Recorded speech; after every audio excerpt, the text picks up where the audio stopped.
अस्सलामुअलैकुम। सेठी से सवाल के साथ मैं हूँ सैयदा आयशा नाज। मेरे साथ मौजूद हैं नजम सेठी साहब। अस्सलामुअलैकुम। नजम सेठी साहब, इस वक्त आलमी मीडिया पर जो इशू छाया है वो उस पर हम पहले भी शो कर चुके हैं, लिख चुके हैं, लेकिन इस वक्त उसमें शिद्दत इस वजह से आई कि पहले 1 अप्रैल को एक मुल्क दूसरे पे हमला करता है, फिर दूसरा मुल्क 13 अप्रैल को जवाब देता है, उसके जवाब में एक और हमला होता है। लेकिन ईरानी हुकाम उसके जवाब में ये कहते हैं कि हम फौरी रद्द अमल नहीं देंगे। ऐसे लगता है कि जैसे वो गुरेज कर रहे हैं कि जंग को बढ़ने से रोका जाए। और अमेरिका का पैगाम है काम डाउन, आप ज़रा इसको डिफ्यूज़ करें सिचुएशन को। लेकिन इस पे बहुत ज़्यादा शोर आलमी सतह पर इसलिए है कि फिर जो माजी में हमले किए गए उनका क्या मकसद था, और हमास और इसराइल की जो कशीदगी पैदा हुई उसमें ईरान पहले तो खामोश रहा, लेकिन जब ईरानी सफारत खाने पर हमला हुआ तो ईरान ने उसके जवाब में जो हमला किया, ईरान के मुताबिक तो डैमेजेस हुए, लेकिन इसराइल ने कहा कि कोई बड़ा नुकसान इसराइल में नहीं हुआ और ना ही रिपोर्ट किया गया इसमें। अब इस पर जो आपके फॉलोअर्स हैं उनको भी बहुत सी तशवीश है, उनके जहनों में भी बहुत से सवाल है। मेरा ख्याल है मैं मेंशन कर देती हूँ कि किस किस ने आपसे सवाल पूछा है, और फिर सारे जवाब जो हैं वो एकदम ज़ाहिर है कनेक्टेड हैं चीज़ें, तो आप डॉट्स कनेक्ट कर दीजिएगा। आतिफ मलाज साहब खैरपुर से हैं, उन्होंने कहा है कि फ्यूचर क्या है इस जंग का, इस टेंशन का, और वो जो डील सऊदी अरब और इसराइल के दरमियान हवा में थी उसका क्या बनेगा। एम एहसान साहब हरीपुर से, वो भी कुछ जानना चाहते हैं हमास और इसराइल के हवाले से। आमिर अहमद साहब कनाडा से आपसे ये पूछना चाह रहे हैं कि ऐसे लगता है जैसे ये सब मिले हुए आपस में, अमेरिका का जिस तरह का रिस्पॉन्स है ईरान के बारे में जैसे मिली भगत होती है। इसके अलावा आमिर अहमद साहब कनाडा से ये जानना चाह रहे हैं कि माजी में तो ईरान और अमेरिका शीरो शक्कर होते थे, अब एकदम क्या हुआ, और इसराइल के मामले में भी ईरान का पहले और मौक़िफ़ था, अब चेंज हो गया। अभी इस वक्त इन अटैक्स के बाद पहला सवाल जो हर एक के जहन में है कि ये जो तनाज़ा है या ये जो आग भड़क रही है, चिंगारी, ये बढ़ेगी या सिमटेगी इस अटैक के बाद? जी सही कह रही हैं आशा, काफ़ी सवाल खड़े हो गए हैं। हमने मेरे ख्याल 2-3 हफ्ते पहले जब ये शुरू हुआ था तो इसके ऊपर मैंने तबसरा किया था जी। अब उसके बाद हमने इसके ऊपर डिस्कशन नहीं की, मगर पेचीदगियाँ पैदा हो रही हैं जी। और कुछ ऐसे चल रहा है सारा कुछ, फ्लक्चुएट करी सिचुएशन, और बहुत से सवाल खड़े हो गए कि ये कोई साजिश थी इसराइल की, ये ईरान का कोई लॉन्ग टर्म प्लान था, हमास और ईरान मिले हुए हैं कि नहीं मिले हुए, इसराइल और अमेरिका मिले हुए हैं कि नहीं मिले हुए, यूके जर्मनी इनकी क्या पोजीशंस हैं, यूक्रेन में जो कॉन्फ्लिक्ट चल रही है उसका इसके साथ कोई तल्लुक है या नहीं है, रूस की क्या पोजीशन है, चाइना की क्या पोजीशन है, ऑयल के साथ क्या होगा अगर ये कॉन्फ्लिक्ट जो है बढ़ जाती है। अभी ऑयल ऐसे हुआ है, हिला है मगर कोई ज़्यादा नहीं हुआ। बहुत से सवाल खड़े हो गए, मगर सबसे इम्पोर्टेंट सवाल वो अभी भी हवा में घूम रहा है कि Iran is a nuclear intention power, वो बनना चाहता है न्यूक्लियर पावर। इसराइल पहले दिन से इसकी कोशिश है कि इसको रोका जाए, इसीलिए अमेरिका ने इसराइल ने मिलकर ईरान के ऊपर सैंक्शंस लगाए और उसकी जो न्यूक्लियर प्रोग्राम है उसके ऊपर मॉनिटरिंग कर रहे हैं, और उसको जो सैंक्शंस हैं उसका ताल्लुक उसकी न्यूक्लियर प्रोग्राम के साथ लगाया हुआ उन्होंने। इसराइल और अमेरिका की ये भी कोशिश है कि ईरान के अंदर रेजीम चेंज हो, कि वहाँ के हुक्म की छुट्टी कराई जाए, हुक्मरान की छुट्टी कराई जाए, इस्लामिक रेजीम ख़त्म की जाए और प्रो वेस्टर्न रेजीम लाई जाए। ये कोई नई बात नहीं है। 1951-52 में जब ऑयल का इशू बना था तो उस वक्त भी अमेरिका ने ईरान के अंदर जो एक सोशलिस्ट रेजीम थी उसको उड़ा के रख दिया था, रेजीम चेंज कर दी थी यूके ने और यूएसए ने। तो ये बिल्कुल मुमकिन है कि ये लंबी सोच के मुताबिक इसराइल और अमेरिका एक्ट कर रहे हैं। अच्छा। मगर मैं जो शुरू करना चाहूँगा यहाँ से, जिसके ज़रिए आपको एक कॉन्टेक्स्ट पता चल जाएगा, फिर आप प्रिडिक्शन भी कर सकेंगे। सबसे पहली बात तो ये है कि जो नया राउंड है ये जब ये नया राउंड शुरू हुआ है तो ये उसके अंदर कौन सी 2 चीज़ें थी जो नज़र आ रही थी कि कोई नई डेवलपमेंट्स होने जा रही हैं, वो क्या थी, जिसकी वजह से कुछ हम जैसे लोगों ने सोचना शुरू कर दिया कि ये जो नई डेवलपमेंट्स हो रही हैं इसका कोई कॉन्सिक्वेंसेस भी होंगे, इसके बाद क्या होगा, ये क्यों हो रही हैं, और वो क्या थी डेवलपमेंट। तो ये थी कि सऊदी अरेबिया और UAE, Bahrain, Kuwait, Qatar, Bahrain, Kuwait, ये इनके तल्लुकात इसराइल के साथ बढ़ने शुरू हो गए थे, और यहाँ तक बात चल गई थी कि आहिस्ता आहिस्ता ये डिप्लोमेटिक रिकग्निशन की तरफ जा रहे हैं इसराइल की। यहाँ पाकिस्तान में भी तबसरे शुरू हो गए कि इजराइलीज़ जो है बड़े कीन है कि सऊदी अरेबिया के ज़रिए, अमेरिका के ज़रिए पाकिस्तान पे भी प्रेशर डाला जाए कि अगर इस्लामिक ममालिक OIC के जो हैं सारे, उनमें से जो लीडर्स हैं उनके, वो तो तैयार हो गए इसराइल को रिकग्नाइज़ करने के लिए। या डिप्लोमेटिक रिलेशंस बनाने के लिए। तो पाकिस्तान तो उधर है जिनका ताल्लुक भी नहीं है फ़लस्तीन के साथ, इन लोगों का तो है। तो ये अगर तैयार हो गए तो तुसी कड़े खाते बैठे हो, तुसी भी तैयार हो जाओ, बिकॉज अगर आप तैयार हो जाते हैं तो इसराइल के जो टिल्ट है टुवर्ड्स इंडिया वो फिर बैलेंस करना पड़ेगा। तो इसके लिए स्ट्रेटेजिक थिंकिंग की भी ज़रूरत है कि अगर इसराइल प्रो इंडिया है तो अगर वो इसराइल को आप थोड़ा बहुत रिकग्निशन की तरफ जाते हैं तो इसराइल की टिल्ट इंडिया की तरफ कम हो जाएगी, वो आपके साथ बैलेंस करना शुरू कर देगा और अमेरिका और भी आपसे खुश हो जाएगा। तो ये इस किस्म के आर्ग्यूमेंट्स चल रहे थे। आपको याद होगा जनरल मुशर्रफ के ज़माने में भी खुर्शीद कसूरी साहब जो कि फॉरेन मिनिस्टर थे, उनकी एक मुलाकात हुई थी टर्की के अंदर इजरायली ऑफिशियल्स के साथ भी। कहा यह जाता था कि जी वो एक्सीडेंटल मुलाकात हो गई, वो होटल में आ रहे थे, वो जा रहे थे तो हेलो हेलो हाय हो गई। नहीं, सारी गलत बात, ऐसे नहीं होता, सब प्लानिंग के तहत होता है। तो ये चीज़ें एक्सप्लोरेशंस चल रही थी वो दिन। और एक अब आखिरी स्टेज ऐसी आई थी कि Israel, Saudi Arabia and these other countries that I mentioned, UAE, Bahrain, Kuwait, ये तैयार हो गए थे कि इसराइल के साथ आगे बढ़ा जाए, उनके एम्बेसडरशिप्स एक्सचेंज की जाए, थोड़ी बहुत रिकग्निशन हो। इस दुबई वालों ने तो इसराइलीज़ को इनवाइट किया है कि दुबई में आके प्रॉपर्टी ख़रीदें और इन्वेस्टमेंट्स करें, और बड़े डेलीगेशंस आने से जा रहे थे। और एक तरफ से ये हो रहा था, दूसरी तरफ जब ये हो रहा था तो जाहिर है एक दूसरी सोच भी थी कि ये अगर हो गया तो सारा फ़लस्तीन का जो मसला है वो तो लोग भूल जाएंगे। एक दफ़ा ये तजारत शुरू हो गई और आना जाना शुरू हो गया और इसराइल की इन्वेस्टमेंट्स अरब वर्ल्ड में शुरू हो गई तो अरब वर्ल्ड तो भाग जाएगा लड़ाई झगड़े से, वो तो फिर पैसे की बात आ जाएगी। तो इस चीज़ को रोका जाए, इसको होने ना दिया जाए, इसको साबटाज किया जाए। तो ये दूसरी एक सोच थी, पैरेलल चल रही थी। अच्छा, अब ये इधर से ये डेवलपमेंट्स हो रही थी, उधर से एक सोच थी कि इसको रोका जाए। तो फिर क्या हुआ, फिर एक दिन ये ऐसे हुआ कि एकदम विदाउट वार्निंग हमास की अटैक आ गई इसराइल के ऊपर। उसके दो कॉन्सिक्वेंसेस थे। पहला तो ये था कि ये जो सारी पेशकदमी हो रही थी ये रुक गई। बिल्कुल, सबसे पहले हॉल्ट हो गया ना, जो सऊदी अरब और इसराइल के दरमियान इनिशिएटिव से सारे रुक गए, मुआहदा होने जा रहा था। उसके बाद जब वो इसराइल ने जो काउंटर अटैक की उसके साथ तो बिल्कुल ही खत्म हो गई ये बात कि अब तो हो ही नहीं सकता कुछ। इसराइल ने तो जेनोसाइड कमिट कर दी। बिल्कुल। अच्छा, अब ये सब कुछ हो गया तो सबसे पहले जो मुझे जो सोच आई कि सारी इसराइलीज और अमेरिकन और सारा वेस्टर्न मीडिया ये कह रहा है कि इसराइल को तो सरप्राइज शॉक अटैक आया, ये हमास ने, ये क्या शॉक हो गया, इसराइली इंटेलिजेंस को पता नहीं चला क्या नहीं हुआ। पता चला। अरे भाई, ये तो मुमकिन ही नहीं है। इतनी बड़ी स्केल के ऊपर हमास ने जो अटैक की थी, लैंड, सी, पता नहीं क्या क्या उन्होंने, कोई चीज़ छोड़ी नहीं। और ये इसका कम से कम साल लग गया होगा इसकी प्लानिंग के अंदर। अब मुझे बताएं, इतनी कॉम्प्लिकेटेड मनूवर, इतना वाइड स्प्रेड मनूवर, ये इसराइल को पता ही नहीं चला। सोया हुआ था इसराइली मोसाद सोई हुई थी। मोसाद ने तो हर जगह पे इन्फिल्ट्रेशन की हुई है। मोसाद की is considered to be even better intelligence agency than CIA। तो क्या CIA को नहीं पता चला कि हमास एक साल से तैयारी कर रहा है और क्या क्या चीज़ें तैयार कर रहा है? ये हो ही नहीं सकता। अब मेरी थियरी ये है कि हमास अपनी तैयारी कर रहा था and they let this happen, और अमेरिका को भी पता था और इसराइल को भी पता था कि ये कुछ तैयारियां कर रहे हैं, हमारा जो ये इनिशिएटिव्स हैं इसको डीरेल करने के लिए। अच्छा। तो इन्होंने सोचा, ये मैं आपको बता रहा हूँ कि ये शायद अगर ये हो जाता है, हमारा तो नुकसान ज़्यादा नहीं होगा, थोड़ा बहुत होगा, मगर हमें एक मौका मिल जाएगा एक चीज़ का। वो मौका हमें मिलेगा कि हम उड़ा के रख देंगे गाज़ा के अंदर फ़लस्तीनियों को, और गाज़ा को फारग कर देंगे। ये जो इसराइल के, जैसे कहते हैं ना, द हार्ट ऑफ इसराइल, एक फोर्स बैठी हुई है जिसमें हमास इज़ पॉपुलर, इज़ फ़लस्तीन। ये फ़लस्तीन का मसला ही ख़त्म करें हम। इस अटैक जब आएगी तो इसको कहेंगे कि टेररिस्ट अटैक, इसराइल की मौजूदगी के ऊपर, वजूद के ऊपर ये अटैक आई है। सारी दुनिया जो है हमास को कंडेम करेगी, इसको हम कहेंगे टेररिस्ट अटैक। हमें नुकसान हम अपना होने नहीं देंगे, हम काउंटर अटैक करेंगे। उस काउंटर अटैक के अंदर गाज़ा खाली कर देंगे और बंदे मार देंगे, ख़त्म हो जाएगी ये बात। आखिरी ये पैलेस्टाइन का मसला ही ख़त्म हो जाएगा, निकाल देंगे, मार देंगे, ख़त्म हो जाएगा। ये प्लानिंग थी। इनको पता था कि वो प्लानिंग कर रहे हैं, उन्होंने कहा करने दो, शायद हेल्प भी की हो इंटेलिजेंस एजेंसियों के जरिए, करो।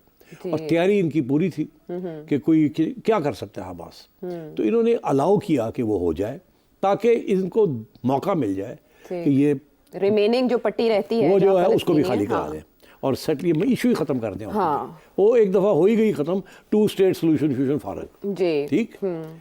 दूसरा कि जब इसराइल ने ये सोचा कि और अमेरिका ने कि जब हम ये करेंगे तो जाहिर है फिर रिएक्शन आएगा। जाहिर है वो कहाँ से आएगा? वो यूके से तो नहीं आएगा, यूएसए तो नहीं आएगा, नहीं आएगा। वो रिएक्शन आएगा ईरान से, रिएक्शन आएगा लेबनान से, रिएक्शन आएगा सीरिया से, जहाँ फ़लस्तीनियंस और एंटी इजराइल लॉबीज़ हैं, राइट। जहाँ हिजबुल्लाह है और दूसरे ग्रुप्स हैं, वहाँ से आएगा। तो ये तो बड़ी अच्छी बात है। एक और मौका मिल जाएगा हमें कि हम इनको भी अटैक करें, बिकॉज सिग्निफिकेंट नहीं है। और मोस्ट इम्पॉर्टेंट कि ईरान भी प्रोवोक हो जाएगा, क्योंकि ईरान भी हेल्प कर रहा है प्रॉक्सीज के जरिए। प्रॉक्सीज के जरिए। सारी इशू यही था ना, वो जो जर्नैल को मारा था उसी ने तो सारी ये प्रॉक्सीज बनाई थी। अब अगर उसको मार दिया और अगर प्रॉक्सी जिंदा है तो ये अच्छा मौका है, प्रॉक्सीज को भी अटैक करो क्योंकि आपके ऊपर अटैक हुई है, और ईरान को भी कर दो। एक तीर से कई शिकार। एक तीर से कई शिकार। इस प्लान के तहत इन्होंने कहा करने दो हमास को। किया उन्होंने, इन्होंने जो कुछ किया वो आपके सामने है। इन्होंने हर जगह पे वही किया जो इनका प्लान था। जहां मिस कैलकुलेशन हो गई, मिस कैलकुलेशन होती है ना, जिसे हम अंग्रेजी में कहते हैं अनफोर्सीन कॉन्सिक्वेंसेस या अनइंटेंडेड कॉन्सिक्वेंसेस, कि आप कुछ एक्शन लेते हैं, आप सोचते हैं इसका ये होगा, मगर कभी कभी कुछ ऐसी चीज़ भी हो जाती है जो आपने पहले देखी नहीं होती। इसमें क्या हुआ? इसमें 2 चीज़ें हुई। एक ये कि रेजिस्टेंस जो आई from Hamas and other Palestinian groups, वो बड़ी स्ट्रांग थी। दूसरी चीज़ ये कि इतनी रेजिस्टेंस आई जब इसराइल ने अटैक किया, काउंटर अटैक किया। दूसरी चीज़ ये थी कि जो वेस्टर्न कैपिटल्स थे वहाँ अब इसराइल ने ये वर्कआउट नहीं किया था। उनका ख्याल था कि सारी उम्र हमें इसराइल को तो प्रोटेक्ट करते रहे। ये नहीं पता था कि वहाँ भी जैसे पाकिस्तान के अंदर डेमोग्राफिक चेंज आया है, कि हमारी भी 50% से पॉपुलेशन जो है वो 35 साल 18 और 35 साल की उम्र में है। उनके कॉन्सेप्ट ही फ़र्क है। उन्होंने वो प्रोपेगेंडा, वो सारा कुछ जो है उस तरीके से नहीं अपनाया हुआ जिस तरीके से पुरानी जनरेशन ने किया है, जिनको हॉलोकॉस्ट याद है या जिनको प्रोसिक्यूशन ऑफ जूस याद है। ये वो लोग हैं जो कि फ्रीडम और आज़ादी में यकीन करते हैं, रेजिस्टेंस में यकीन करते हैं। यंग पीपल ने जो रिएक्शन किया है in the western world, Arab world में तो होना ही था, मगर वेस्टर्न वर्ल्ड में जो जर्मनी में, आयरलैंड में, ग्रीस में, जापान में, हर जगह पे, यूनाइटेड स्टेट्स में, इनका ख्याल था कि ये इतना नहीं होगा, बिकॉज इसराइल की लॉबीज़ बड़ी स्ट्रांग है, बड़ा पैसा खर्च करते हैं। मगर हर जगह पे रिएक्शन आना शुरू हो गया। शुरू में ये रिएक्शन इन्होंने, इसराइल ने कोशिश की इस रिएक्शन को कहा जाए कि ये हमास टेररिस्ट है, वो रिएक्शन करें आप। अच्छा। Hamas is a terrorist, Hamas is terrorist. इसीलिए उन्होंने हार्वर्ड, प्रिंसटन और वो जो उधर यूनिवर्सिटीज़ हैं उनके रेक्टर्स और उनके डीन्स को फारग किया, क्योंकि वो हमास को कंडेम करने से कतरा रहे थे। तो इन्होंने कहा कि उन्होंने नहीं किया, इनको निकालो। इतना काउंटर ऑफेंसिव इसराइल ने किया कि हमास को कंडेम करो, हमास को कंडेम करो। ओके। वो जब इसराइल ने वो इस्तेमाल करके जो पुश किया है, जिसमें बॉम्बिंग अस्पतालों की कर दी, बच्चों को मार दिया, 35,000 ख़वातीन, बच्चे, इनोसेंट सिविलियंस को मार दिया जो कॉम्बटेंट्स नहीं है, उसका जो रिएक्शन आया है दुनिया में, वो इसराइल ने सोचा नहीं था कि ये होगा। उसका ख्याल था कि फ़र्क कर दें। वो रिएक्शन ऐसा आया कि हुकूमतें जो हैं इन मुल्कों के अंदर अंडर प्रेशर आ गई, प्रोटेस्ट कि ये कि इसराइल को ऐसे क्यों सपोर्ट कर रहे हैं। और लफ्ज़ जेनोसाइड जो है वो एक ज़माने में कोई बंदा कहता था कि वहाँ जेनोसाइड हो रहा है तो सोचा जाता था कि सोमालिया में हो रही है या सूडान में हो रही है। ये वेस्टर्न नेशंस और इन जगह पे कभी जेनोसाइड का कॉन्सेप्ट ही नहीं था। ये पहली दफ़ा जेनोसाइड का जो लफ्ज़ है, wiping out an entire population, नस्ल कुशी, ये अब वेस्टर्न वोकैबुलरी में, यंग पीपल की वोकैबुलरी में आ गया। और प्रो इसराइल लोग भी जो है वो भी घबरा गए कि यार ये क्या हुआ है, तो उल्टे गले पड़ गए। इसकी वजह से फिर रीथिंकिंग करनी पड़ गई। अच्छा, फिर वो जो रीथिंकिंग हो रही है उसके अंदर ये जो अब लेटेस्ट डेवलपमेंट है वो ये है कि इसराइल ने फिर सोचा कि यार ये तो उल्टा हो गया, तो हमारे गले पड़ गई है। हमने तो निकाला था, सोचा था कि हमारे हक में सारा कुछ होगा, मगर यहाँ तो उनके हक में जाना शुरू हो गया। सारी पॉपुलेशन हमारे खिलाफ होनी शुरू हो गई। पब्लिक ओपिनियन कहीं और जा रहा है, गवर्नमेंट्स कुछ और सोच रही है। तो इवन जो बाइडन जो है वो भी अंडर प्रेशर आके बेचारे अवॉइड कर रहे हैं। वो कुछ नहीं कहना चाहता, वो कहता है कि हमसे सपोर्ट तो करना है इसराइल को, मगर कैसे? अब कह रहे काम डाउन, अब काम डाउन। तो अमेरिका जो उसका बेस्ट फ्रेंड था वो पीछे हट गया। यार ये क्या हो गया? ये तो सोचा ही नहीं था कि ये भी होगा, इतनी जल्दी होगा। इजराइल इतनी मगरूरियत में जो उसने घमंड था ताकत हाँ का। उसने जो किया है वहाँ, वो अब दुनिया उसको रिजेक्ट कर दिया। इस स्टेज पे इजराइल ने सोचा अब सारा टेंशन हमास से हट के गाजा और इजराइल पे आ गया, फोकस उधर हो गया ना। बिल्कुल। तो उन्होंने कहा कि अब कुछ करना चाहिए। तो उन्होंने सोचा टेंशन डाइवर्ट करने के लिए ईरान को प्रोवोक करो। ये हमास के साथ काम नहीं बना, ईरान के खिलाफ सारी दुनिया है। वो न्यूक्लियर इशू भी है वहाँ, और सब कहते हैं कि वो टेररिस्ट हैं, और वहाँ ईरानियन के अंदर भी बड़ी रिप्रेशन है, डिक्टेटरशिप है। इधर चलो। उन्होंने फिर सोचा कि ईरान के ऊपर डायरेक्ट अटैक अभी नहीं करते, इनडायरेक्ट अटैक करते हैं। उनकी एम्बेसी डमास्कस में, वहाँ उसको अटैक करते हैं, क्योंकि वो टेरिटरी ईरान की है। हर एम्बेसी जो होती है वो उस मुल्क की टेरिटरी होती है। हाँ। तो an attack on an embassy is an attack on the country. तो उन्होंने सोच समझ के अटेंशन डाइवर्ट करने के लिए, ईरान के ऊपर फोकस करने के लिए, क्योंकि उनको पता है कि सारी दुनिया ईरान के खिलाफ है, इस्लामिक कंट्री ना, रेजीम है, उन्होंने उसको अटैक किया। अब उसके बाद ईरान ने सोचा अब हम क्या करें। ईरान तो दूर से बैठा हुआ था, अगर हेल्प कर रहा था तो बिहाइंड द सीन्स हेल्प कर रहा था हमास वगैरह की और प्रॉक्सीज की। डायरेक्ट तो वो इन्वॉल्व नहीं होना चाह रहा था। तो अब क्या हुआ कि क्योंकि इजराइल ने ईरान को अटैक कर दिया, छेड़ दिया जान के अब करो कुछ। अब वो जाहिर है उनको तो कुछ करना है, जैसे जवाब तो देना है ना। जवाब 2 Public मिसाइल मांगती पाओगे तो भाई। 2 80 पा जाएंगे। ये तो फिर करना पड़ता है। जैसे पाकिस्तान के साथ पंगा लिया ईरान ने, तो जवाब पाकिस्तान को देना पड़ा। हालांकि वो कोई इशू नहीं था, मगर वो नहीं थी। हाँ। तो ईरान ने फिर सोचा अब हम क्या करें। ये तो इजराइल तो चाह रहा है कि हम आए, फिर इनको मौका मिल जाएगा, अमेरिका को और इनको और सबको, कि ये फिर हमारी ऐसी तैसी कर देंगे। हम तो जंग में नहीं जाना चाहते, मगर हमने अपनी इज्जत भी रखनी है, अपना ऑनर भी रखना है। अब क्या किया जाए फिर? तो सोचा ये कि चलो फिर हमें भी कुछ करना पड़ेगा। क्या प्लान बनाया ईरान ने? ये प्लान बनाया कि कोई ड्रामा करते हैं। अच्छा। ड्रामा करते हैं हाँ। ऐसे जैसे कि बहुत सख्त हमने बहुत बड़ा अटैक कर बहुत दिया, बड़ा किया, हिला के रख दिया। उड़ा के रख, हाँ। ऐसे की तैसी। हाँ। मगर साथ ही अमेरिका को कह दिया जो हम करने जा रहे हैं आपको 1 हफ्ता दे रहे हैं, तैयारी कर लें, अच्छा। हम ये करने जा रहे हैं। वाह। वो कुछ नहीं होगा, आप आसानी के साथ वो जो कुछ हम भेजेंगे उनको शूट डाउन कर दीजिएगा। हम कहेंगे हमने बहुत हमला कर दिया, आपका कोई नुकसान नहीं होगा। आप इजराइल को कहे आप भी तैयारी कर लें, जॉर्डन भी तैयारी कर ले, सऊदी अरेबिया भी तैयारी कर ले, जहाँ जहाँ से हमारे ऊपर से जाएंगे उनको शूट करते जाएं, नो प्रॉब्लम। अच्छा। और इसका नाम रखा ऑपरेशन ट्रू प्रॉमिस। प्रॉमिस कहीं और किया था जी। अमेरिका को बैक चैनल के जरिए अब सारी कोऑर्डिनेशन कर ली, अच्छा। ताकि ये बात आगे ना बढ़े। करेक्ट। वो कहता अदरवाइज तो फिर उनकी न्यूक्लियर इंस्टॉलेशन के ऊपर इजराइल और अमेरिका ने अटैक कर देना। अगर ये इफेक्टिव होती है ईरानियन और अटैक, तबाही हो जाती तबाही हो जाती जो तादाद बता रहे हैं करना भी था और अपने ऊपर अटैक भी नहीं लानी थी। ठीक है। तो फिर उन्होंने ये सारा ड्रामा किया ओके। कि जी 130 ड्रोन्स गई, पता नहीं कितनी क्रूज मिसाइल्स गई, 300 ड्रामा बड़ा हो जी तादाद। ऐसे जैसे कि पता नहीं आसमान भर गया, हो गया। हाथी सोच के तो निकले की निकले, सूंड भी नहीं निकली। तो पता ये चला है कि 2 बंदे भी नहीं मरे, 10 बंदे भी नहीं मरे इजराइली, और कुछ तो ने उड़ते उड़ते कुछ शूट डाउन कर दिया। उर्दन ने भी कुछ उर्दन ने भी कर दिया, और यूके वाले भी आ गए और कहा भी 1-2 ला दिए। हाँ, पता जो सारे नुसी और सब लोग पता से, हाँ, सब तैयार बैठे, सब लोग सब चीज के चलो शील्ड ये लेके ड्रामा आ गए कर रहा है, सब, हाँ। ईरान ने करना है तो ऐसी ड्रामा करना है, और ड्रामा हो गया जी सारा। ठीक है जी, कुछ नहीं निकलिया। हुन इजराइल ने सोचा कि यार ऐसे बड़ी जल्दी खत्म हो गया काम, कुछ होया ही नहीं, कुछ थोड़ा बहुत तो होंदा वो भी नहीं होया। तो अब इजराइल ने सोचा कि कुछ तो हमें करना पड़ेगा, क्योंकि उन्होंने इतनी बड़ा ड्रामा किया है और हम चुप करके बैठ जाएं। तो उन्होंने फिर अभी क्या किया है कि अब जाके एक इस्फहान में एक बेस है, एयर बेस है, उसके ऊपर 2 मिसाइल फेंक दिए। ईरान ने आगे से कहा कहाँ, हम तो देखा ही नहीं कोई मिसाइल आए, कोई नहीं। हाँ, डाउन प्ले कर रहे हैं टोटल उनका मीडिया। क्या है, कोई ऑयल टैंकर बड़ा है वहाँ, नहीं कोई नहीं। ठीक, इजराइल कह रहे हैं हमने किया है। वो कहते कितने किया, अमेरिकन मीडिया भी। हाँ, अमेरिकन मीडिया भी। अच्छा, तो ये सारी मिली भगत हो चुकी है अब, ओके, कि ये इस चीज़ को आगे नहीं बढ़ाना। इजराइल का जो प्लान था वो आधा कामयाब हो गया, आधा नहीं हुआ। ईरान को वो नहीं खींच सके अंदर। इनका प्लान था गाजा भी साफ करे, ईरान को भी साफ कर दे इसी झटके के अंदर। वो हुआ नहीं। अब ये है कि स्टेलमेट हो गया। ईरान कहता है जी हमने तो और कुछ नहीं करना, और इन्होंने कुछ नहीं किया।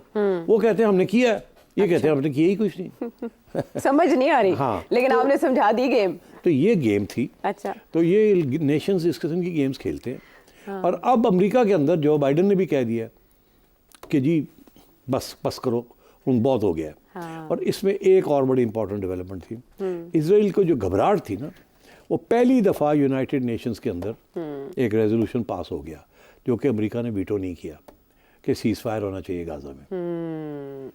इजराइल तो ये चाहता ही नहीं है कि सीज़ फायर हो, वो तो इसको कंटिन्यू करना चाहता सारी हाँ, चीज़ को। उसके तो टारगेट्स है ना। हाँ, तो अब ये है कि इजराइल को इस बात की समझ आ गई है कि अब उसको इसको बढ़ाने में, इसको एक्सटेंड करना, ये वॉर जो है it's not in his interest. और अब इजराइल के ऊपर प्रेशर आएगा on Gaza, seize fire in Gaza. Okay, तो ये मैं समझता हूँ कि इसके जो सारा ये जो कुछ हुआ है उसमें पैलेस्टीनियंस की भी बहुत नुकसान हो गया, बहुत ज़्यादा जानी बहुत और ज़्यादा माली नुकसान हो गया। और नुकसान। बहुत, मगर पैलेस्टाइन का जो इशू है वो पहली दफ़ा 70 सालों में, since the independence movements after the second world war started और इसराइल जब से बना है, तो उसके बाद पहली दफ़ा पैलेस्टाइन जो है ग्लोबल इशू बन गया।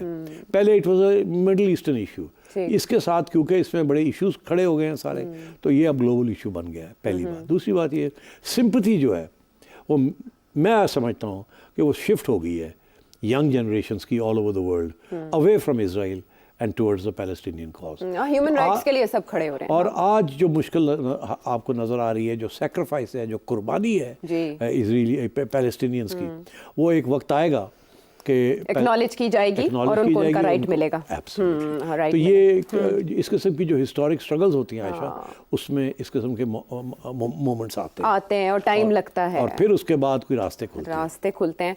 और ठीक है, वो ये मामला फैला क्यों और आग से दोनों मुल्क खेल रहे हैं, तो वो कहाँ जाके सिमटेगा, ये तो आपने एक्सप्लेन कर लिया। जेनोसाइड का आपने जब वर्ड आप बात कर रहे थे, तो न्यूयॉर्क टाइम्स का एक मेमो लीक हुआ है जिसमें उन्हें कहा गया कि आप अवॉइड करें जेनोसाइड का वर्ड यूज़ करने से। अमेरिका ये कर रहा है क्योंकि वहाँ पे जो बाइडन को इलेक्शंस में अपनी हार का खदशा भी है, उधर नेतन्याहू को करप्शन एलिगेशंस का सामना है। देखिए डोमेस्टिक पॉलिटिक्स किस तरह से इंटरनेशनल पॉलिटिक्स से लिंक करते हैं। अब आप बताएं मुझे, पाकिस्तान भी तो एक अहम फरीक है सारे तनाज़े में। कोई स्टेटमेंट अभी तक हमें ऐसी दिखाई नहीं दी जो किसी एक की फेवर में जाती हो। पाकिस्तान ने अवॉइड किया तबसरा करने से, लेकिन ईरानी प्रेसिडेंट आ रहे हैं, कहा जा रहा है पुराना शेड्यूल था, फिर सऊदी अरब का डेलीगेशन यहाँ से होके गया।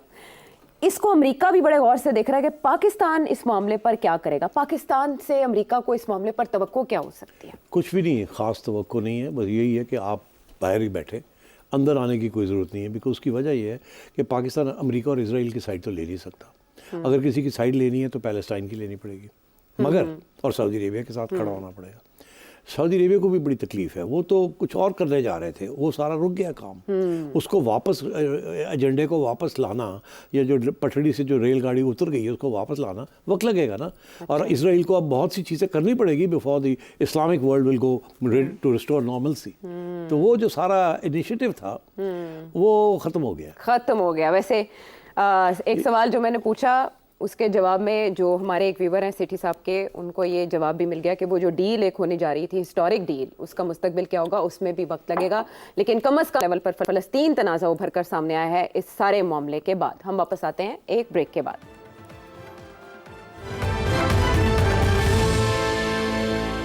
Welcome back. बहुत से मामलात में क्लैरिटी की बहुत ज़रूरत होती है, और वो पहले चंक में जो हमने एक ग्लोबल इशू डिस्कस किया उसमें बहुत से सवालों के जवाब हमें मिल गए। लेकिन पाकिस्तान की इकॉनमी एक और बड़ा मसला है जिस पर आपका एनालिसिस दरकार होगा। ऐसे में जब पाकिस्तान की इकॉनमी के बारे में कहा जा रहा है कि कुछ अच्छा परफॉर्म करना शुरू हुई है, सख्त फैसले लिए, आवाम के ऊपर ही बोझ आया, but at the same time जो IMF है वो इस साल 2024 के लिए पाकिस्तान को उन ममालिक के साथ शामिल कर रहा है जहां खाना जंगी और बहुत से और तनाज़ात हैं। आप देखें, आप उसमें इराक है, सोमालिया है, सूडान है, शाम है और यमन है, उनके साथ पाकिस्तान को रखा जा रहा है।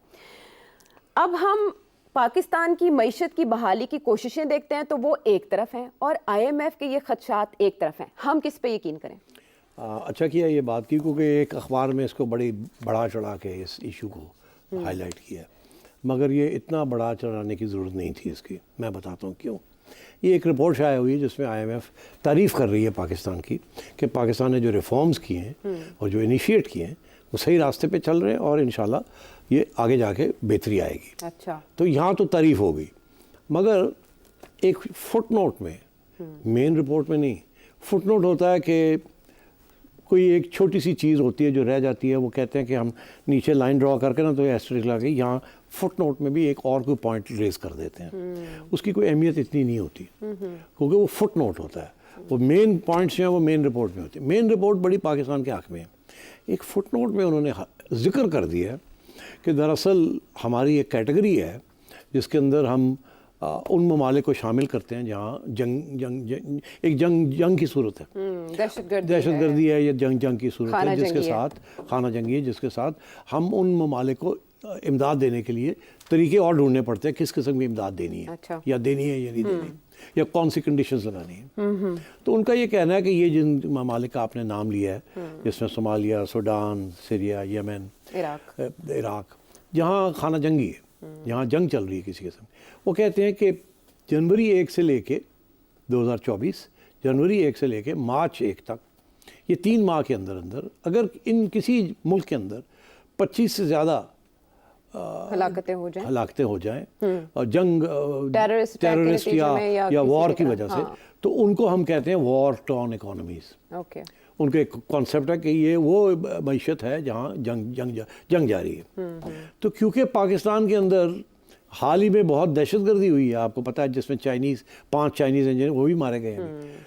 तो इसलिए पाकिस्तान का उनको जो है ना, पाकिस्तान का टेंशन भी आ गया है कि यहाँ तो 25 से ज़्यादा मारे गए हैं, हमारे यहाँ तो 3-4-5 सोल्जर्स सिविलियन हर रोज़ मारे जा रहे हैं। कोई बलूचिस्तान में मारा जा रहा है, कोई अप नॉर्थ मारा जा रहा है, जिसके अंदर TTP और बाकी टेररिस्ट ग्रुप्स जो अफगानिस्तान में बेस्ड हैं, वो इस्लामिक स्टेट खुरासान और TTP, ये हमले कर रहे हैं हमारे ऊपर, और बलोच इंसर्जेंट्स हमले कर रहे हैं। तो वो कहते हैं कि इस कंडीशन की वजह से पाकिस्तान को भी इंक्लूड कर लिया जाए इस कैटेगरी के अंदर ऑफ वॉर टॉर्न कंट्रीज़, वो ममालिक जहाँ जंग हो रही है। अच्छा, अब ये मसला है, ये तो मेरे हिसाब से ये फुटनोट में भी नहीं आना चाहिए था। अच्छा। क्यों? इसलिए कि यही हुआ, इतनी प्रोमिनेंस मिल गई कि आपके एक अखबार ने हेडलाइन लगा दी और आपने मुझे ये सवाल पूछ लिया, परेशान हो गई आप कि ये क्या हो रहा है। हालांकि ये बिल्कुल IMF ने ज्यादती की है। अच्छा। उसकी वजह, एक तरफ IMF पैसे दे रहा है आपको मईशत के लिए और कॉन्फिडेंस रिस्टोर करने के लिए, ठीक, जिसके बेसिस के ऊपर आपको सऊदी अरेबिया और UAE वगैरह भी पैसे दे रहे हैं। IMF दे रहा है तो वो दे रहे हैं। आप तो एक रीबिल्डिंग प्रोग्राम जा रहे हैं, आप तो पाकिस्तान को बेल आउट कर रहे हैं। ये वॉर टॉर्न इकोनॉमी तो है नहीं। आप जब इसको वॉर टॉर्न इकोनॉमी की कंडीशंस के अंदर डाल देते हैं तो फिर यहाँ इन्वेस्टमेंट कौन करेगा। तो ये मैं समझता हूँ बहुत बड़ी हमाकत की है IMF ने। ये किसी बेवकूफ़ यंगस्टर ने उस फुटनोट के अंदर लिख दिया है अपने नंबर लगाने के लिए, और जो सारा IMF का प्रोग्राम है और पाकिस्तान को सपोर्ट करना, उसके ऊपर पानी फेर दिया। अच्छा। फुटनोट में भी ये नहीं आना चाहिए था। पहली बात। दूसरी बात ये है कि अब जबकि ये आ गया है, पहली बात तो ये है कि हमारे जो नेगोशिएटर्स हैं, कम से कम उनकी इतनी एक आध तो चिड़िया IMF में होनी चाहिए थी ना, कि पता लगता कि इस रिपोर्ट के अंदर ऐसी चीज़ भी लिखी जाने जा रही है। अगर उनको ये नहीं पता था तो पता करना चाहिए था कि ये रिपोर्ट जो आ रही है इसके अंदर कोई ऐसी चीज़ क्या देगी, क्या इसके अंदर कोई ऐसी चीज़ तो नहीं है जिससे गड़बड़ हो जाएगी। इनको कोई इल्म नहीं था, इन्होंने कोई इंटेलिजेंस गैदरिंग नहीं की। चले, इंटेलिजेंस गैदरिंग की, नहीं हुई, अब आ गया, अब क्या करें? अब तो अभी प्रोटेस्ट लॉन्च करनी चाहिए ना। अभी they have to take it up कि यार ये क्या आपने कर दिया है, we strongly object to this, और this is counter to the IMF programme जो आपने इनिशिएट किया। इससे तो ऐसा लगता है जैसे पाकिस्तान तहरीक इंसाफ जो कह रही है कि स्टेबलाइजेशन है ही नहीं, तो इन्वेस्टमेंट कैसे आएगी? ये तो इसीलिए तो अब तहरीक जो है उसको उठाएगी इस बात को कि जी देखिए, एक तरफ वो आपको पैसे दे रहे हैं, दूसरे कह रहे हैं तो आप तो पैसे के काबिल ही नहीं है कि आप पैसा इस्तेमाल कर सके। इन्वेस्टमेंट यहाँ कैसे आएगी? अगर ऐसी बातें शुरू हो गई तो इन्वेस्टमेंट यहाँ से कहाँ से आएगी? कौन इस वक्त इन्वेस्टमेंट करेगा सूडान में या इथियोपिया में या यमन में? ये Pakistan is not that case. तो इसलिए ये बड़ी ज़्यादती की है IMF के किसी बच्चे ने और डाल दिया है। हो सकता है कि अब मैं इसमें कंस्पिरेसी थ्योरीज में नहीं जाता, मगर आजकल इंडियन अमेरिकन जो हैं बड़ी हर जगह में पहुंचे हुए हैं, इसको चेक किया जाए। मैं समझता हूँ वी शुड फाइंड आउट कि ये क्यों ये फुटनोट आया है, और we should protest to the IMF कि ये फुटनोट जो है इसको रिमूव किया जाए इस रिपोर्ट से। ठीक है, this is very damaging to Pakistan even as a footnote. हाँ, अच्छा, वो जो वजारत ख़जाना के हुकाम की नाकिस हैंडलिंग का कह रहे हैं कि IMF के मामलात को उन्होंने नाकिस हैंडल किया, उस पर प्रोटेस्ट उनका लॉन्च करना बनता है, लेकिन आपने लॉन्च कर दिया है। वाकई ये अच्छा कहते हैं किसी चीज़ की हैयत और उसकी असल हालत से ज़्यादा इंप्रेशन मैटर करता है। देखिए ना, इंप्रेशन बहुत गलत गया, बिल्कुल आपने इसकी निशानदही कर दी कि ये फुट नोट में आया है और इस पर पाकिस्तानी हुकाम का एहतजाज बनता है, क्योंकि एक तरफ वो कोशिशें कर रहे हैं सरतोड़, विजिट कर रहे हैं अमेरिका के हमारे हमारे हाँ। वजीर खजाना, और यहाँ पर ये रिपोर्ट ये कह रही है ये कह कि रही वो जो जिनके हालात अंदरूनी सतह पर इतने ख़राब हैं उन ममालिक के साथ पाकिस्तान को रखा जा रहा है। जब बात अंदरूनी मामलात की हो रही है तो ज़रा हम इंटीरियर मिनिस्ट्री की तरफ ही आ जाते हैं। मतलब जरूरी है इंटीरियर मिनिस्ट्री की तरफ जाना? सॉरी, आपने मेरे तल्लुकात खराब करने हैं? नहीं नहीं, मेरे बिल्कुल दोस्त के नहीं, साथ? नहीं नहीं, ऐसे कोई इरादे, ऐसी कोई नीयत नहीं है। असल में इस्लामाबाद हाई कोर्ट में ये मामला सेठी साहब दोबारा उठा तो मुझे लगा कि आपसे ज़रूर पूछा जाना चाहिए कि आपने ही डिस्कस किया था, आईजी इस्लामाबाद रिमूव कर दिए गए थे। वो आईजी इस्लामाबाद जिनको इलेक्शन कमीशन के कहने पर भी रिमूव नहीं किया गया था, लेकिन जैसे ही हुकूमत बदली और हमारे वज़ीर दाखिला लगे तो फिर आईजी हो गए रिमूव और उनकी जगह नई अपॉइंटमेंट भी होगी। आपने बताया नई अपॉइंटमेंट हो गई। नई अपॉइंटमेंट पे अभी तक कोई आया नहीं और आईजी साहब ने भी यही कहा, नोटिफिकेशन इस्लामाबाद हाई कोर्ट के चीफ जस्टिस साहब ने ये कहा कि नोटिफिकेशन तक हो गया तो फिर लग क्यों नहीं रहा? आईजी साहब क्यों नहीं आ रहे? 2 हफ्तों में रिपोर्ट मांगी है, लेकिन रिपोर्ट 2 दिनों में नहीं मांगी जानी चाहिए थी। देखिए मेरे ख्याल 2 हफ्ते तो हो गए हैं ऑलरेडी ना। हाँ, इस केस को उससे ज़्यादा 3 हफ्ते हो चुके हैं। साहब ने एक आईजी मांगे कुछ जी। और एक DGFIA मांगे जी। और उन्होंने 2 हजरात को आइडेंटिफाई किया था पंजाब में। जी। ठीक है, अच्छा। और एस्टैब्लिशमेंट डिवीज़न ने इस्लामाबाद में फ़ौरन नोटिफिकेशन इशू कर दिया कि इनको ट्रांसफ़र कर दिया जाए। तो हमने कहा ख़त्म होगी बात, मगर बात ख़त्म नहीं हुई। वो इसलिए नहीं ख़त्म हुई कि पंजाब हुकूमत कहती है कि हमारे अफसर आप यहाँ से ट्रांसफ़र कर रहे हैं, हमसे पूछ तो लेते। हमने भी कुछ प्लान्स बनाए हुए हैं, हम भी अच्छे अफसरों को रख के और काम लेना चाहते हैं परफॉर्मेंस उनसे। देना चाहते हैं। और हमने भी कुछ प्लान्स बनाए हुए हैं जिसके हमने आइडेंटिफाई किया है इसको। तो आप हमसे पूछे बगैर आपने आईजी ट्रांसफ़र कर दिया और ये कर दिया, ऐसे नहीं होता।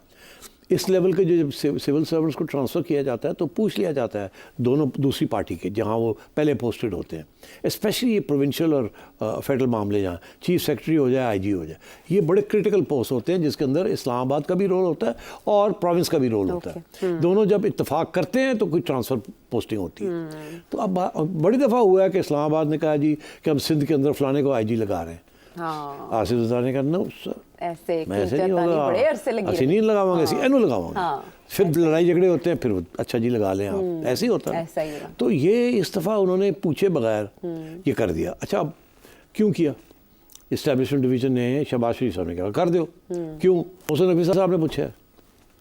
मोहसिन नकवी साहब आजकल जिस किस्म की बातें हो रही हैं, और मैं अब क्या दोहराऊँ, हो रही है ना जो हो रही हैं, तो इसलिए शहबाज साहब ने कहा और मैं उनकी कर दो। चाहिए था कि ज़रा मरियम से पूछ लेते। After all she is chief minister, उनकी भी तो एक हैसियत है। 100 मिलियन पीपल इन पंजाब। तो ये आप उनके टॉप ऑफिसर्स को आप ट्रांसफ़र कर रहे हैं और आपने उनसे सलाम दुआ भी नहीं ली, पूछा भी नहीं। ये नहीं हो सकता, होना भी नहीं चाहिए। इट डजंट मैटर कि अंकल वहाँ हैं और नीस यहाँ है, डजंट मैटर। हाँ, लेकिन डिफरेंट इंटरेस्ट हैं।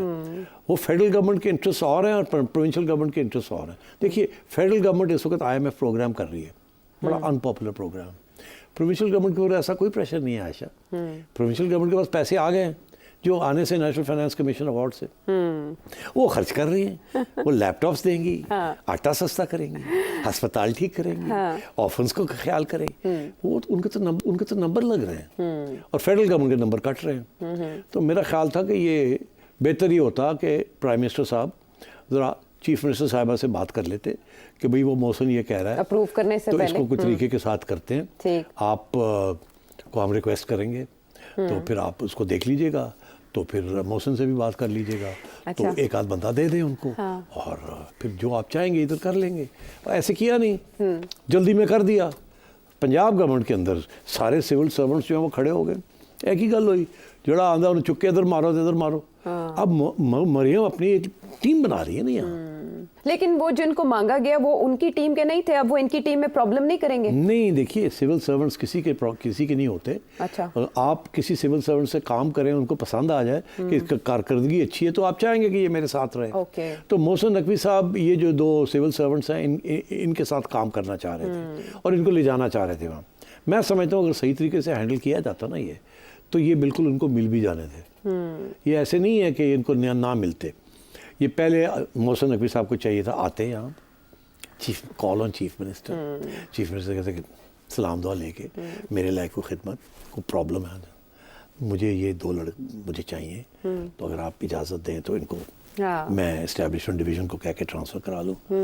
क्या कहना था मरियम ने? हाँ, खुश असलूबी से हो जाता तो। हाँ, क्यों नहीं, क्यों नहीं। पहले भी मुलाकात किसको हुई चाहिए थी आपको? अच्छा, मैं CM देखती हूँ, मेरा ख्याल है हमने उनको कोई स्पेशल काम तो नहीं दिया हुआ, तो हो भी तो वील अकोमोडेट यू, ऐसी क्या बात है, कोई हाँ, बात pleasant नहीं। end पे। हाँ, तो ये होता है, मगर उन्होंने जाके अनाउंस कर दिया कि मैंने 2 मांग लिए हैं इधर से, और उधर से जल्दी से फेडरल गवर्नमेंट का दे दो। मरियम ने कहा कि ऐसे तो नहीं होना चाहिए ना। तो मेरा ख्याल है मरियम इज़ राइट, ये मिस हैंडलिंग हुई है बाय मोहसिन नकवी साहब एंड बाय प्राइम मिनिस्टर साहब। मैं साफ बात कर रहा हूँ, ये इसकी ज़रूरत नहीं थी। ये एक टीम है, एक ही टीम रहनी चाहिए, मगर चीफ मिनिस्टर होता है, और वो भी पंजाब का। ये करके तो देखें सिंध के साथ, तो पता लगेगा कि मुराद अली शाह और भुट्टो साहब क्या करेंगे, वो स्टैंड कैसे लेते हैं। तो ये ना ऐसे करें, डोंट टेक। तो अब ये टसल कहाँ रुकेगी, ऑल्टरनेट आएंगे या यही जाएंगे? अब देखिए ना, उन्होंने कह दिया ना कि हाई कोर्ट ने कि आईजी साहब लगाए, मगर देखे ना हाई कोर्ट भी तो बड़ा तेज है ना। 2 हफ्ते दे दिए, ये 2 दिन नहीं दिए आयशा। नहीं, मेरे का 2 दिन का काम कर लेते हैं ना। 1 दिन का काम है। हाँ। तो अब तरीका इसका यही है कि मोहसिन नकवी साहब अपने घोड़े से उतरे, अच्छा, और आए यहाँ, और चीफ मिनिस्टर साहबा के पास जाएं, सलाम दुआ लें, और कोई इसका हल निकालें कि वो 2 नहीं तो फिर और कोई 2, ताकि ये वो कह सके मुझे ये मिल गए हैं, वो नहीं मिले, और वो कह सके वो हमने नहीं दिए मगर ये दे दिए, ताकि ये मामला ख़त्म हो। मगर इसके लिए प्राइम मिनिस्टर साहब बाहर बैठे, मोहसिन नकवी साहब और मरियम बीबी बैठ के इस चीज़ को तय करें। इट्स नॉट लुकिंग गुड, ये नहीं होना चाहिए। ठीक है, it's not in a good taste. देखते हैं कब जाके, कहाँ जाके ये मामला सॉल्व होता है और कौन करता है सरेंडर। वापस आते हैं एक ब्रेक के बाद।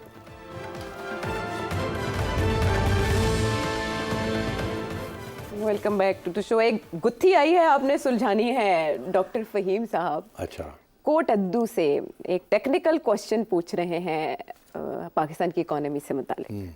जी, आपने फरमाया कि पाकिस्तान में 30 बिलियन की रिमिटेंस है ओवरसीज पाकिस्तानी से पाकिस्तान की तरफ। जब 30 बिलियन डॉलर एक साल में गवर्नमेंट ऑफ पाकिस्तान को रिमिटेंस से मिलते हैं, तो ये फिर 1 अरब डॉलर और ½ अरब डॉलर के लिए ये IMF वर्ल्ड बैंक के तलवे क्यों चाटता है? दसो। बड़ा अच्छा सवाल है जी, मगर आसान जवाब है। पाकिस्तान की इंपोर्ट्स जो हैं वो कोई 70 बिलियन डॉलर के करीब हैं, ज़्यादा उससे।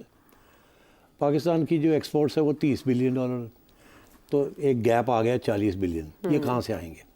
उसमें से जैसे आपने जिक्र किया, कुछ 30-31 बिलियन रेमिटेंसेस से आ जाते हैं, फिर भी 8-9 बिलियन रह गया, वो कहाँ से आएंगे? पहली बात। उसके अलावा ये सिर्फ इंपोर्ट्स को फाइनेंस करने के लिए, उसके अलावा आपने जो डेट सर्विसिंग करनी है, जो लोगों के पैसे देने हैं आउटसाइड द कंट्री, वो भी 7-8 बिलियन डॉलर है पर ईयर। चाइना वाले हैं, IPPs की पेमेंट्स करनी है, वगैरह वगैरह। तो ये 15-20 अरब डॉलर का एक वैक्यूम है, खसारा है। तो ये कहाँ से ये पूरा होगा? तो ये पूरा होगा, कुछ सऊदी अरेबिया आपको आपके स्टेट बैंक के अंदर 2-3 बिलियन डॉलर डिपॉजिट कर दे ताकि आपके रिजर्व्स बढ़ जाएं। उसके साथ ये है कि कम से कम पैसे तो आ गए। कुछ दुबई से ले लें, 4-5 ये ऐसे इकट्ठा कर लें। कुछ फॉरेन इन्वेस्टमेंट इनकरेज करें कि आए लोग पाकिस्तान के अंदर इन्वेस्टमेंट करें, और उस इन्वेस्टमेंट से आपको डॉलर्स मिलेंगे। रेकोडिक के शेयर्स बेच दें, प्राइवेटाइज कर दें फॉरेन कंपनी को, तो कुछ 3-4-5 अरब डॉलर इस तरीके से इकट्ठा कर लें। मगर ये सारी चीज़ें डिपेंड करती हैं, वो जो 1 बिलियन डॉलर साल का जो लेना है ना आपने IMF से, ये सारी की सारी चीज़ उस पर डिपेंड करती है। क्यों? वो वर्ल्ड बैंक कहता है कि जी अगर IMF आपको आपके अंदर कॉन्फिडेंस रखती है तो फिर हम आपको कुछ देंगे, अगर IMF ना कर दे तो फिर हम भी नहीं देंगे आपको। सऊदी अरेबिया कहता है अगर IMF ना कर दे तो हम भी नहीं देंगे। दुबई कहता है अगर IMF ना कर दे हम भी नहीं देंगे। क्यों? IMF is the global lender. IMF जिसके अंदर कॉन्फिडेंस होता है उसके अंदर सारी दुनिया का कॉन्फिडेंस आ जाता है। जब IMF कहती है हमारा कोई कॉन्फिडेंस किसी में नहीं है तो कुछ नहीं मिलता, पहली बात। तो IMF से हर साल 1 या 2 बिलियन डॉलर लेना, उसके साथ आपके बाकी सारे रास्ते खुलने शुरू हो जाते हैं। फिर वर्ल्ड बैंक भी देता है, एशियन डेवलपमेंट बैंक भी देता है, फिर जापानी भी दे देते हैं, फिर पेरिस क्लब वाले भी दे देते हैं, फिर कुवैत भी दे देता है थोड़ा बहुत। तो एक पूरा ख़जाना पूरा होने का इम्कान बन जाता है। तो दूसरी बात ये कि IMF की जो लोन होता है वो आधा % या 1% पे होता है। एक समझे किस्म का फ्री पैसा आपको दे देते हैं खर्च करने के लिए। और वो ये कंडीशन ज़रूर लगाते हैं कि जो पुराने पैसे दिए हैं वो वापस ही साथ साथ करते जाएं। तो इसलिए ये जो खसारा है 15-16 अरब डॉलर का, जो कि मैंने अभी आपको बताया, इसको पूरा करने के लिए IMF से $2 बिलियन हर साल अगर आपको मिल जाए 1% पे, उसके पीछे फिर एक ट्रेन लग जाती है। फिर वर्ल्ड बैंक से भी 1.5 बिलियन मिल जाता है, एशियन डेवलपमेंट बैंक से भी 1 बिलियन मिल जाता है, इधर से भी उधर से भी सारे लोग तैयार हो जाते हैं, बिकॉज IMF ने आपके इकोनॉमी के अंदर एक कॉन्फिडेंस का इजहार किया। इसलिए IMF इज़ वेरी इंपॉर्टेंट। इसीलिए वो जो पहले था ना फाइनेंशियल एक्शन फोर्स FATF, वो भी उसी के ग्रे लिस्ट में से निकलना था। अगर ना निकलते तो हमारे ऊपर सैंक्शंस लग सकते थे बिकॉज ऑफ टेररिज्म। तो ये जो इंटरनेशनल अदारे हैं, क्योंकि आपकी इकोनॉमी ग्लोबल इकोनॉमी के अंदर फिक्स्ड है, तजारत जो है वो is critical to your economy, तो इसलिए आपको international rules on finance and lending and interest rates ये आपको फॉलो करनी पड़ती है। अभी हाल ही में आपका एक 1 बिलियन का एक बॉन्ड था जो कि होना था पूरा, आपके पास पैसे नहीं थे वो देने के लिए, और उसकी कीमत थी 100, अगर 100 रुपये थी तो 50 पे गिरा हुआ था वो। जैसे ही IMF ने आपको पैसे दिए, आपने फ़ौरन वो जाके बॉन्ड का, हमने कहा आप तैयार हो गए, हम बॉन्ड टाइम पे पैसे दे देंगे। वो टाइम पे पैसे देने के लिए बॉन्ड की कीमत वापस पहुंच गई ऊपर, और लोग तैयार हो गए हैं। आप अगर नया बॉन्ड कोई फ्लोट करेंगे तो लोग ख़रीदने के लिए तैयार होंगे वो। तो ये सारी चीज़ें मिली जुली हैं। इसलिए IMF, world bank, Asian development bank, international donors, Paris club, ये सारे जो इदारे हैं, they are very important for a trading company like Pakistan. या तो ये होता कि आपकी एक्सपोर्ट्स होती 70 बिलियन की और आपकी इंपोर्ट्स होती 30 बिलियन की, तो फिर तो आप ऐसे करके बैठे, चौड़े होके बैठे होते। मगर ये हालात उल्टे हैं। आपने इतने कर्जे लिए हुए कि सिर्फ कर्जे वापस करने के लिए आपके पास पैसे नहीं हैं। नंबर 2, आपने अपनी इकोनॉमी को इम्पोर्ट इकोनॉमी बना दी है। यहाँ अब कोई चीज़ बनती नहीं है, या अमेरिका से आती है, या यूरोप से आती है, और या चाइना से आ रही है। आपकी मैन्युफैक्चरिंग इंडस्ट्री बैठ गई है और आपकी एक्सपोर्ट इंडस्ट्री स्टैग्नेंट है, खड़ी है, बढ़ नहीं रही है। बांग्लादेश,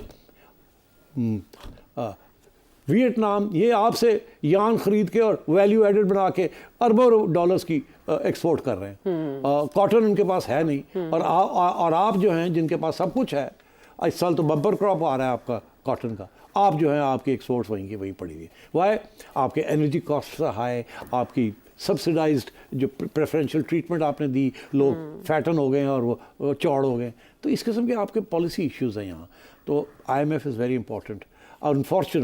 अनफॉर्चुनेटली IMF का प्रोग्राम जो है उसके साथ मुश्किलात भी करनी पड़ती है, बिकॉज वो कहते हैं ना कि थोड़ा टेढ़े इत्थे तक निकले है, तो हम जिन्होंने डाइटिंग करनी पड़ेगी ना, टेढ़े और रिफॉर्म्स ही करवाते हैं, तो फिर थोड़ी वो हो रहा होना। प्रॉब्लम है कि जिन्हों के टेढ़े निकले ने अमीरां दे, उन्होंने टेढ़े अंदर नहीं जाने, गरीब जोड़े बेचारे पहले बड़े ने उन्होंने और बढ़ेंगे। सॉरी। ठीक है तबसरा, बहुत कुछ IMF क्यों पाकिस्तान के लिए नागुज़ीर होता है, लीकिंग कहाँ कहाँ है, ये आपने जाना। और कुछ मज़ीद जानना चाहें तो सवाल अपने ज़रूर वीडियो मैसेज के ज़रिए इस नंबर पर भेजें। अगले प्रोग्राम तक के लिए इजाज़त है।